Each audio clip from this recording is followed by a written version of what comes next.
आज की इस वीडियो में हम सेल्फ ज्वाइनिंग के बारे में पढ़ेंगे कि सेल्फ ज्वाइनिंग क्या होती है, उसको एक यूनिक क्यूरी के थ्रू करके थोड़ा समझेंगे। तो आई होप कि एंड तक आप लोगों को सेल्फ ज्वाइनिंग का जो कॉन्सेप्ट है वो अच्छे से समझ आ जाएगा। अब सेल्फ ज्वाइनिंग नाम से पता चल रहा है कि खुद को खुद से ज्वाइन करना, यानी सेल्फ ज्वाइनिंग ना, यानी कि एक टेबल मेरे पास है, ये ए मैं कह देती हूँ, ठीक है, और एक टेबल दोबारा यही ए है और ये क्या कर रहा है, खुद को खुद से ज्वाइन कर रहा है। अब सारे एट्रीब्यूट्स उनमें वैसे भी कॉमन होंगे, लेकिन हम किसी एक एट्रीब्यूट को यहाँ ले लेंगे और उसको एक अपने साथ ना ज्वाइन कर लेंगे। अब इसकी जरूरत हमें क्यों आती है, हमें कहाँ सेल्फ ज्वाइनिंग करनी पड़ती है, इसको तो जाहिर है फिर हम जब एक कोई क्यूरी बनाएंगे तो हमें समझ आएगी ना। तो अब मेरे पास ना इस तरह की क्यूरी है, आप देख लें कि find the faculty ID member, find faculty ID of a member who is taking at least 2 courses, यानी मुझे उस फैकल्टी का बताएं जो 2 कोर्सेज, कम से कम 2 कोर्सेज पढ़ा रहे हैं, यानी 2 या 2 से ज्यादा हो सकते हैं, लेकिन कम से कम जो है ना equal to and greater than 2, इस तरह वाला जो कंडीशन है कि वो 2 पढ़ा रहा हो ना, तो मुझे उन फैकल्टी मेंबर्स की आईडीज प्रिंट कराएं। तो अब टेबल हमारे पास कुछ इस तरह से होंगे कि एक हमारे पास फैकल्टी का टेबल होगा, उसकी आईडीज होंगी, उसके नेम्स होंगे, इस तरह से ना, और एक कोर्स का टेबल होगा, कोर्स का नेम होगा, उसकी आईडी होगी और आगे फैकल्टी आईडी भी लिखी होगी कि ये जो कोर्स है कि ये वाला फैकल्टी मेंबर पढ़ा रहा है, यानी कि वो जो फैकल्टी आईडी फैकल्टी के टेबल में है वो एज अ फॉरेन की कोर्स के टेबल में जाएगी। तो मैंने कुछ डमी डेटा इस तरह से बना लिया है क्योंकि देखिए मेरे पास ना एक फैकल्टी का टेबल है, उसमें उसकी आईडीज है, नेम है और डिपार्टमेंट का नेम लिखा हुआ है, और यही फैकल्टी आईडी जो है ये दूसरा टेबल जो मेरे पास है कोर्स का उसमें जा रही है। वहां पे ना मैंने कुछ कोर्सेज के नेम लिख लिए हैं,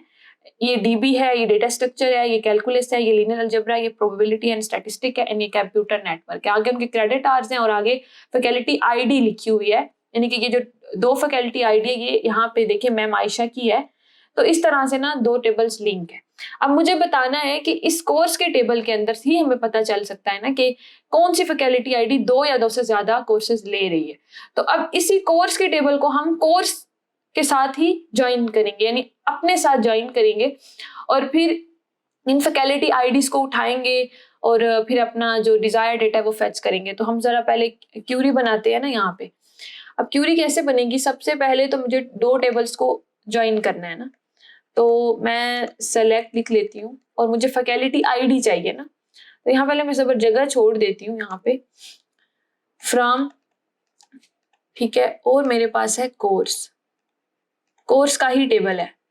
तो कोर्स एज C1 कर देती हूँ, इसको मैं अलाइस बना लेती हूँ ना इसका, या और फिर मैंने दोबारा से ना कोर्स लिखना है एज C2, थोड़ा सा ना अलग अलग करने के लिए ना, क्योंकि हम एक ही टेबल को दोबारा उसी के साथ ही लिंक कर रहे हैं ना, सेम टेबल को। अब इसमें मैं क्या कह देती हूँ कि ऑन द बेसिस ऑफ जो है फैकल्टी आईडी ना, अब ये टेबल अपने टेबल से लिंक कर देगा, वो सारी रोज मल्टीप्लाई हो जाएंगी, बट मुझे चाहिए कि कंडीशन क्या कर देती हूँ फैकल्टी आईडी को, where C1 dot faculty ID equal to C2 dot faculty ID, यहाँ पे। अब ये लिंक हो जाएगा इसकी बेस पे, जहां जहां मतलब ये डीबी के आगे डीबी आ जाएगा, ये डीएसए के आगे डीएसए आ जाएगा, ये इस तरह से सारे टेबल्स जो होंगे ना वो आ जाएंगे। अब ना मैं जरा आपको ना इसको ना यहाँ तक ना एसक्यूएल के अंदर दिखाती हूँ ना कि ये मेरे पास देखेंगे वही टेबल है सारा, ठीक है, ये सारे नेम है, ठीक है, और ये उनकी सारी आईडी है, और मेरे पास यहाँ पे मैं अगर आप लोगों को यहाँ थोड़ा सा इसको, ठीक है, ये करके दे दूं, तो ये देखिए ये सारे कोर्सेज के नेम है, ये कोर्सेज की आईडीज हैं और ये उससे आगे उसकी फैकल्टी आईडीज लिखी हुई है, और मैंने अभी यहाँ तक क्यूरी लिखी थी ना। तो अब जब मैं यही वाली, ये देखिए वो कोर्स को मैंने C1 कह दिया, फिर कोर्स को मैंने C2 कह दिया और ये फैकल्टी है। अब जब मैं इसको एग्जीक्यूट करूंगी ना, ये देखिए ये इस तरह का मेरे पास डेटा आ जाएगा। अब देखिए ये एक कोर्स है, ये देखिए फैकल्टी आईडी के बेस पे मैंने किया, तो ये देखिए ये आ गया सारा। लेकिन अगर अब मैं इसमें देखे ना तो ये कैलकुलस है, तो कैलकुलस के आगे कैलकुलस आ रहा है, लेकिन लीनियर अलजेब्रा के आगे भी कैलकुलस आ रहा है, तो थोड़ा डेटा गलत हो रहा है। तो मुझे यहाँ पे एक और कंडीशन भी लगानी पड़ेगी कि दोनों की कोर्स आईडीज भी सेम हो, ठीक है, तो दोनों की कोर्स आईडीज भी सेम हो, तो मैं यहाँ पे लिख लेती हूँ, यहाँ पे मैं कर देती हूँ, बल्कि यहाँ पे मैं लिख देती हूँ and course ID C1 dot CID है ना, equal to C2 dot CID। तो उससे क्या होगा, ये देखें, ये डेटा कुछ इस तरह से फिल्टर आउट हो जाएगा मेरे पास। पहले यहाँ पे प्रोबेबिलिटी के आगे कैलकुलस भी आ रहा था, लेकिन अब मैंने कोर्स आईडीज भी सेम कर दी हैं, तो वही ही आएगा, सेम ही आएगा, और फैकल्टी आईडी भी सेम कर दी है। तो अब डेटा कुछ इस तरह से आ जाएगा कि देखिए ये फैकल्टी आईडी डेटाबेस ही पढ़ा रही है, और उसका आगे ये भी है। अब ये फैकल्टी आईडी डेटा स्ट्रक्चर पढ़ा रही है, ये कैलकुलस भी पढ़ा रही है, ये लीनियर अलजेब्रा भी पढ़ा रही है, प्रोबेबिलिटी भी पढ़ा रही है। अब मैं क्या करूंगी, मैंने बताना है कि वो कौन सी फैकल्टी आईडी है जो 2 या 2 से ज्यादा कोर्सेज ले रही है। तो अगर मैं इस टेबल को अब देखूं ना, तो मुझे ग्रुप बाय की जरूरत पड़ रही है। यहाँ पे जब मैं ग्रुपिंग करूंगी ना यहाँ इस टेबल के अंदर,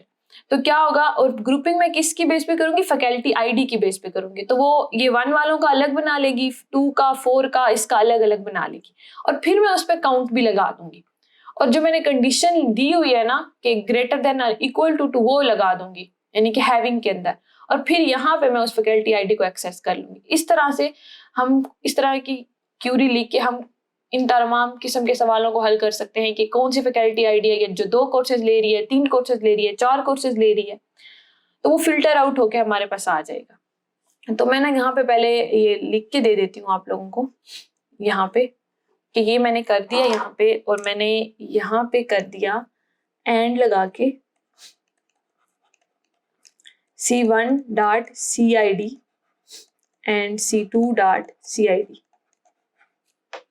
ठीक है। इससे वो रिजल्ट जो होगा ना वो सेम आ जाएगा। अब मैंने क्या कर देना है, ग्रुप बाय कर देना है। अब मैं कोई भी फैकल्टी आईडी ले सकती हूँ, C1 डॉट FID को ले लेती हूँ इसको, और फिर मैं हैविंग के अंदर कंडीशन लगा देती हूँ, हैविंग काउंट जो हो वो ग्रेटर देन और इक्वल टू 2 हो, और यहाँ पे मुझे वो फैकल्टी आईडी दे दो, C1 डॉट फैकल्टी आईडी, ठीक है। तो अगर हम ना यहाँ पे ना टेबल को देख लें, तो यहाँ पे अगर मैं टेबल को देखूं तो इसमें ना एक फैकल्टी आईडी, ये जो 1 फैकल्टी आईडी है ना, ये आपको ना 3 दफा दिख रही है, ठीक है, और बाकी एक दफा दिख रही है। तो ये जो 1 फैकल्टी आईडी है 2 से ज्यादा कोर्सेज ले रही है, और ये 1 किसकी है, यहाँ पे अगर हम देखें सर सईद की है। लेकिन अभी तो हम कोर्स के टेबल में ही है ना, तो यानी कि जब मैं ये सारी क्यूरी एग्जीक्यूट करूँ ना, तो मेरे पास यहाँ 1 आना चाहिए, क्योंकि मेरा डेटा तो वहां पे भी वही है ना सारा। तो मैं इसको एग्जीक्यूट करके देखती हूँ ना कि क्या ये मुझे 1 देता है, ये आ गया सारा। अब ना वो जो मैंने ये देखिए यहाँ पे ये greater than and equal to 3, 1 minute, मुझे हुज टेकिंग 2 कोर्सेज, ठीक है, तो यहाँ पे मैं greater than and equal to 2 कर दूंगी, ठीक है। अब ये सारा हो गया मेरे पास। ये देखिए ये मैंने वेयर लगाया था, ये CID ग्रुप बाय किया, ये हैविंग लगा के मैंने ये कर दिया, और ये उसको मैंने उठा लिया। आपको पता तो है ना कि पीछे एग्जीक्यूट कैसे हो रही होगी। अब देखेंगे इसकी ग्रुपिंग हो जाएगी ना, ये इस पे आ जाएगा 3, इस पे 1, इस पे 1, इस पे 1, ठीक है। तो ये मेरे पास आ जाएगा, और ये मुझे अभी 1 प्रिंट करा देगा। ये फैकल्टी आईडी है जो 2 से ज्यादा कोर्सेज ले रही है, और इसके अलावा और कोई नहीं है। अगर हमने नेम प्रिंट कराना हो तो फिर इसके ऊपर एक और क्यूरी लगा लो, ठीक है, या फिर 3 टेबल्स को लिंक कर लो, इस तरह से भी हो सकता है। तो ये हो गया सेल्फ ज्वाइन, कि हमने एक टेबल को उसी अपने ही मतलब टेबल को